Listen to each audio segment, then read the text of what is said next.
السلام علیکم ورحمۃ اللہ۔ جی پیارے بھائیوں اور میری معززات ماؤں اور بہنوں بیٹیوں، بلوغ المرام کتاب الجامع میں سے آج سبق نمبر ہے 21۔ بسم اللہ الرحمن الرحیم۔ باب الترہیب من مساوئ الاخلاق، برے اخلاق سے ڈرانے کا بیان۔ عن ابی ہریرہ رضی اللہ تعالی عنہ قال قال رسول اللہ صلی اللہ علیہ وسلم ایاکم والحسد فإن الحسد یأکل الحسنات کما تأکل النار الحطب، اخرجہ ابو داود۔ حضرت ابو ہریرہ رضی اللہ تعالی عنہ اس حدیث کے راوی ہیں اور اس روایت کی سند ضعیف ہے۔ پیارے نبی صلی اللہ علیہ وسلم نے فرمایا، اپنے آپ کو حسد کرنے سے بچاؤ، اس لیے کہ حسد نیکیوں کو اس طرح کھا جاتا ہے جس طرح آگ خشک لکڑیوں کو کھا جاتی ہے۔ پیارے نبی صلی اللہ علیہ وسلم نے اس حدیث میں حسد کرنے سے منع کیا ہے۔ دیگر بے شمار خرابیوں اور بیماریوں کی طرح حسد بھی ایک بری بیماری ہے۔ اسی طرح صحیح مسلم میں ابو ہریرہ رضی اللہ تعالی عنہ کی روایت ہے اور لمبی روایت ہے۔ اس میں پیارے نبی صلی اللہ علیہ وسلم نے پہلی بات یہ فرمائی، لا تحاسدوا، حسد مت کرو۔ تو یہ بات صحیح حدیث سے ثابت ہے کہ حسد نہیں کرنا، حسد کرنے سے اپنے آپ کو بچانا ہے۔ اور جو شخص لوگوں کے مال کو دیکھ کر، لوگوں کے مکانات اور بنگلوں کو دیکھ کر، ان کا خاندان حسب و نسب دیکھ کر، ان کا حسن و جمال دیکھ کر، دنیا میں موجود دیگر چیزوں کو دیکھ کر لوگوں سے حسد کرتا ہے، پیارے نبی صلی اللہ علیہ وسلم نے حسد کرنے سے منع کیا ہے۔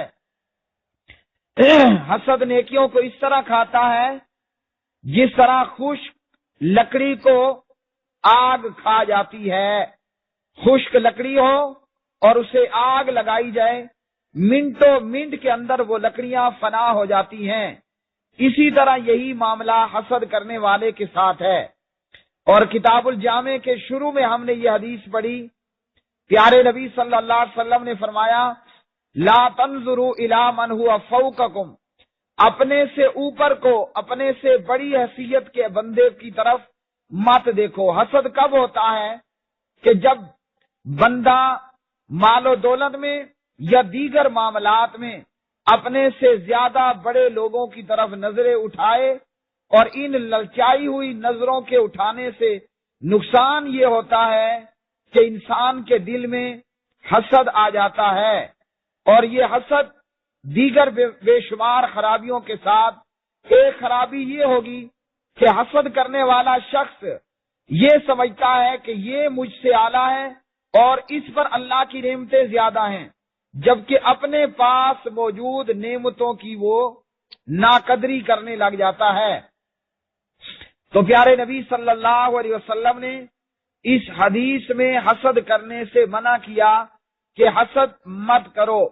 کسی کے پاس کوئی چیز دیکھی اور یہ اس نے دل دماغ میں سوچنا شروع کر دیا کہ کاش یہ چیز اس کی بجائے میرے پاس ہوتی، اور پھر حسد کی ایک خرابی ایک اور ظاہر ہوتی ہے اس صورت میں کہ حسد کرنے والا شخص دکھی ہوئی چیز کو حاصل کرنے کے لیے حلال اور حرام کی تمیز چھوڑتا ہے اور وہی کچھ حاصل کرنے کی کوشش کرتا ہے۔ نتیجہ یہ ہوتا ہے کہ اس صورت میں اسے وہ چیز ملے یا نہ ملے، وہ اپنے آپ اپنے اندر کڑتا ہی رہتا ہے۔ تو نبی صلی اللہ علیہ وسلم نے اس حدیث میں حسد کرنے سے منع کیا ہے۔ ہاں، حسد کرنا حلال بھی ہے۔ حسد کرنے کی ایک صورت یہ حرام صورت ہے، اور حسد کرنے کی ایک اور صورت جو کہ حلال ہے، یعنی اس صورت میں حسد کرنا چاہیے اور کوشش کر کے کرنا چاہیے۔ میرے سامنے یہ صحیح بخاری ہے، اور صحیح بخاری میں حدیث نمبر ہے 7529۔ پیارے نبی صلی اللہ علیہ وسلم نے فرمایا، لا حسد الا فی اثنتین، رجل آتاہ اللہ القرآن فہو یتلوہ آناء اللیل وآناء النہار، ورجل آتاہ اللہ مالا فہو ینفقہ آناء اللیل وآناء النہار۔ آپ صلی اللہ علیہ وسلم فرماتے ہیں حسد کوئی نہیں کرنا۔ ایک صحیح مسلم میں فرمایا لا تحاسدوا، ابو داود کی اس حدیث میں فرمایا ایاکم والحسد، حسد سے بچو، اور یہاں صحیح بخاری میں پیارے نبی صلی اللہ علیہ وسلم فرما رہے ہیں لا حسد، حسد کوئی نہیں، حسد نہیں کرنا سوائے دو چیزوں کے۔ دو چیزوں میں حسد کیا جا سکتا ہے اور کرنا چاہیے۔ وہ دو چیزیں کیا ہیں؟ نمبر ایک، حافظ قرآن کو دیکھ کر بندے کو چاہیے کہ بندہ حسد کرے۔ نمبر دو، حسد کرنا ہے عثمان رضی اللہ تعالی عنہ کو یا ان جیسے بندوں کو دیکھ کر حسد کرنا چاہیے۔ اللہ سبحانہ و تعالی نے ایک شخص کو قرآن مجید دیا، یعنی وہ قرآن پاک پڑھنے والا ہے، وہ دن میں بھی اللہ کا قرآن پڑھتا ہے، رات میں بھی اللہ کا قرآن پڑھتا ہے۔ جب میں ایسے شخص کو دیکھوں کہ جو اللہ کا قرآن پڑھنے والا، قرآن بیان کرنے والا، وہ حافظ قرآن ہو یا وہ قرآن مجید کی صبح شام تلاوت کرنے والا ہو، یا وہ لوگوں کو اللہ کا قرآن پڑھ پڑھ کر بیان کرنے والا، سنانے والا ہو، تو جب بھی ہم کسی ایسے شخص کو دیکھیں کہ جس کو اللہ نے قرآن دیا، وہ صبح شام دن رات میں قرآن پڑھتا ہے، لوگوں کو قرآن بیان کرتا ہے، میں حسد کروں کہ یا اللہ مجھے بھی اس جیسا بندہ بنا دے کہ میں دن رات میں قرآن پڑھنے والا، قرآن بیان کرنے والا بن جاؤں۔ تو حافظ قرآن کو یا قرآن پڑھنے والے کو دیکھ کر حسد کرنا چاہیے اور اس کی نقل اور اس جیسا بننے کی کوشش کرنی چاہیے۔ نمبر دو، پیارے نبی صلی اللہ علیہ وسلم نے فرمایا ایک شخص ہے جس کو اللہ رب العالمین نے مال و دولت عطا کیا ہے، اللہ نے اسے دنیا کی دولت دی ہے اور وہ اس دولت کو اللہ کی راہ میں خرچ کرتا ہے، دن میں بھی اور رات میں بھی اللہ کی راہ میں اپنا مال خرچ کرنے والا ہے۔ تو جو دیکھنے والے ہیں ان کو چاہیے کہ وہ بھی اللہ کی راہ میں مال خرچ کرنے پر حسد کریں، وہ کوشش کریں کہ ہم بھی عثمان بنے، ہم بھی عمر اور ابو بکر بنے کہ ہم اپنا مال اللہ کی راہ میں خرچ کرنے والے ہوں۔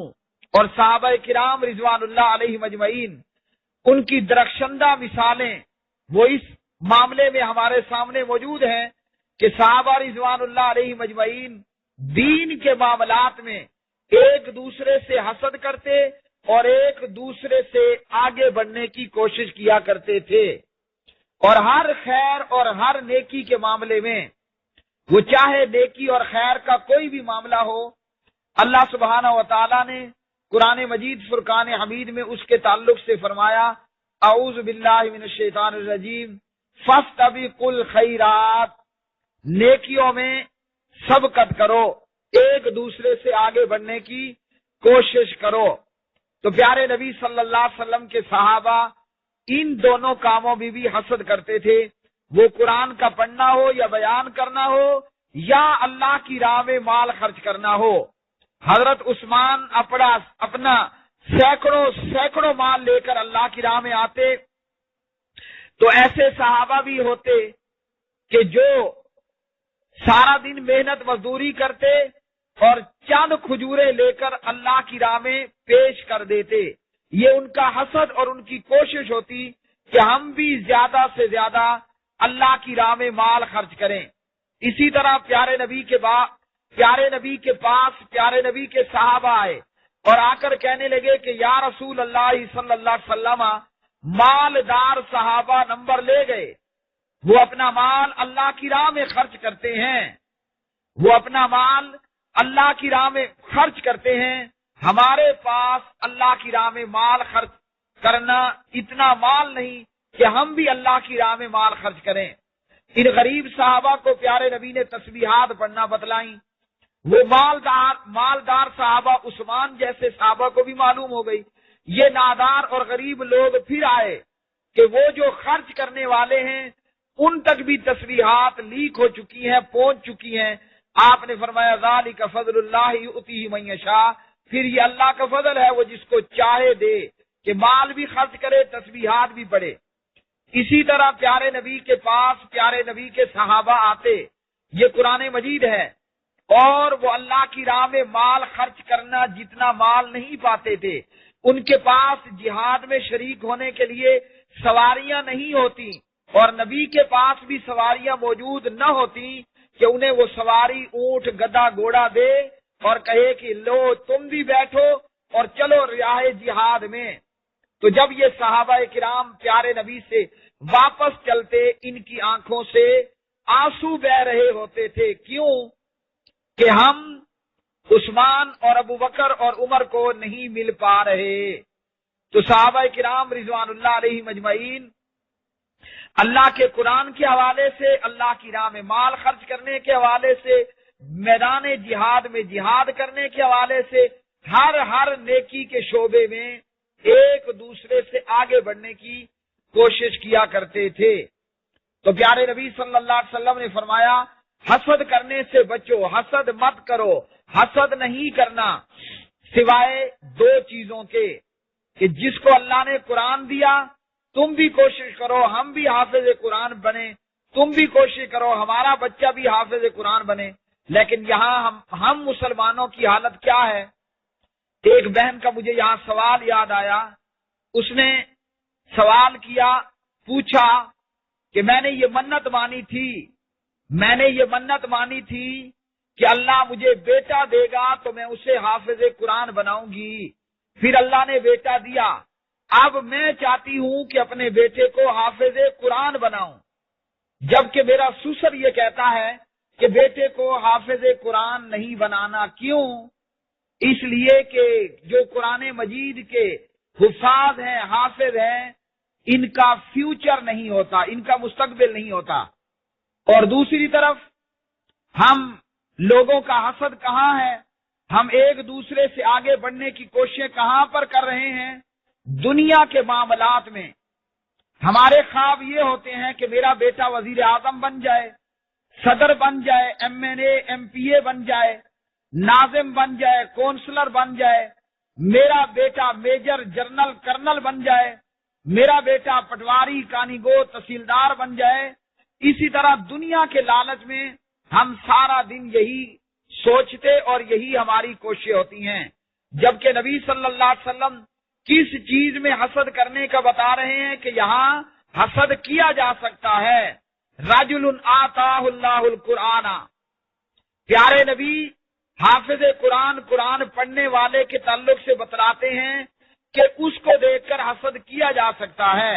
اور آج ہمارے ایمان کی کمزوری کہ اگر بچے کو قرآن کا حافظ بنا دیا اس کا فیوچر اور مستقبل نہیں ہوگا۔ ہم نے فیوچر اور مستقبل کہاں پر سمجھا؟ کہ جہاں بڑی سیٹ مل جائے، بڑا عہدہ مل جائے، لاکھوں اور ہزاروں میں تنخواہیں ہوں، صبح شام کرپشن، دو نمبری دو رنگی کی بھرمار ہو، اور دن رات مال ہو، چاہے دن کا سکون ہو نہ رات کا آرام ہو، صرف مال اور دولت موجود ہو۔ تو پیارے نبی صلی اللہ علیہ وسلم نے حسد کرنے سے منع کیا ہے۔ ہاں، کسی کی اچھی چیز اگر ہماری نظر پر پڑتی ہے، ہم بجائے حسد کرنے کے کہیں ماشاء اللہ لا قوت الا باللہ۔ اسی طرح حسد سے بچنے کے لیے جو قرآن مجید نے ہمیں وظیفہ دیا ہے کہ حاسد نگاہوں سے، حسد کرنے والے کے نگاہوں کے شر سے بچنے کے لیے سورۃ الناس اور سورۃ الفلق پڑھنی ہے۔